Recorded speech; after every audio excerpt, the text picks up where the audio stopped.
Context ফুটবলে পেজে সবাইকে স্বাগতম। আমরা এখানে নিয়মিত ফুটবলের বিষয় নিয়ে আলোচনা করে থাকি।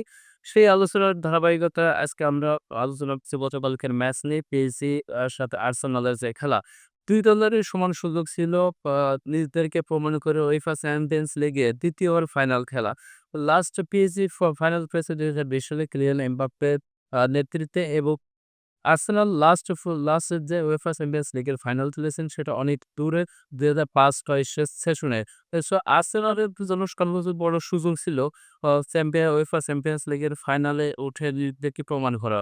কিন্তু UEFA চ্যাম্পিয়ন্স লিগে ১ম দিকে ম্যাচে ০-১ পদে পিছিয়ে থাকা আর্সেনাল সর্বোচ্চ দাপটের সাথে ম্যাচ শুরু করলেও তাদের প্রতিরক্ষা এবং আক্রমণ ভাগ সুস্পষ্টভাবে তাদেরকে মেলে ধরতে পারেনি।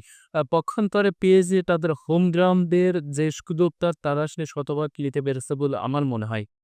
সেই ধারাবাহিকতায় ম্যাচের ২৭ মিডফিল্ডার ফাবিয়ান রুইজানের দুর্দান্ত হেডে পিএসজি ১ গোলে লিড পায়। আর্সেনালের সমান সুযোগ ক্ষেত্রে ডিক্লান রাইসের বলটি খুবই কাছাকাছি দিয়ে গেলেও দলের সমতা ফেরানোর কোনো সুযোগ পাননি। এর মাধ্যমে প্রথমার্ধ শেষ হলেও দ্বিতীয়ার্ধের খেলা শুরুতে ৬৬ মিনিটে পিএসজি তার পেনাল্টি রিভিউ থেকেই একটি দুর্দান্ত পেনাল্টি পেয়ে নেয়। এই পেনাল্টিটাকে নিতে আসেন ভিতিনহা, যা এই পেনাল্টিকে রুখে দেন আর্সেনালের গোলরক্ষক খুব সুন্দরভাবে এবং দলকে খুব বেশি এগিয়ে নিতে পারেননি।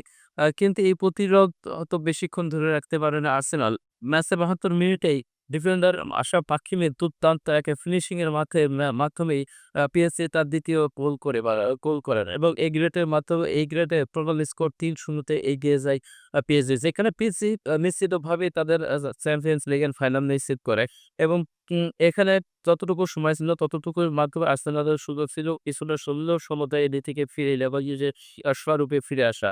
ঠিক ৫৭৬ মিনিট পরেই সাখার একে দুর্দান্ত বলেই আ ব আর্সেনাল তাদেরকে নিজেকে ফিরিয়ে নেয়ার চেষ্টা করেন। কিন্তু সেটা আ সে ফল আ সে ফিরিয়ে নেয়া ম্যাচের শেষ পর্যন্ত ফল এনে দিতে পারেনি। এবং ফুল ম্যাচেই পিএসজির গোলরক্ষক এবং ডিফেন্সার ছিল চরম আত্মবিশ্বাসী। এর মধ্যে ডোনারুম্মা ছিল চরম আত্মবিশ্বাসী এবং তিনি কমপক্ষে ৩টি নিশ্চিত গোল হওয়া থেকে রক্ষা করেন। আর্সেনাল দলে একাধিক তারকা থাকলেও এবং তাদের ফিনিশিং এবং সিদ্ধান্ত নেওয়ার ক্ষমতায় বড় ম্যাচ থেকে আলাদা হয়ে গেছে। কোচ মিকেল আর্তেতার ম্যাচ শেষে বলে, "আমরা ইউরোপের অন্যতম সেরা দল হয়েও বড় মঞ্চের অভিজ্ঞতা এবং মাথা ঠান্ডা রাখার কারণেই ম্যাচটি ফিকে হয়ে গেছে।" অন্যদিকে লুইস এনরিক কৌশলগত পরিকল্পনা এবং পিএসজি দলগত সংগত এগিয়েই তাদেরকে এগিয়ে দিয়েছে ফাইনালে। উয়েফা চ্যাম্পিয়নসের ৩য় বারের মতো ফাইনালে খেলতে আসা পিএসজি কি পারবে তাদের ১ম শিরোপা নিয়ে ঘরে মাঠে যেতে? নাকি ইন্টার নিয়ে যেতে পারে? আপনাদের মতামত আমাদের কমেন্টসে জানান। বাংলায় ফুটবল ও ফুটবলের বিশ্লেষণ জানতে আমাদের ফেসবুক ও ইউটিউব চ্যানেলকে ফলো দিয়ে রাখুন। ধন্যবাদ সবাই।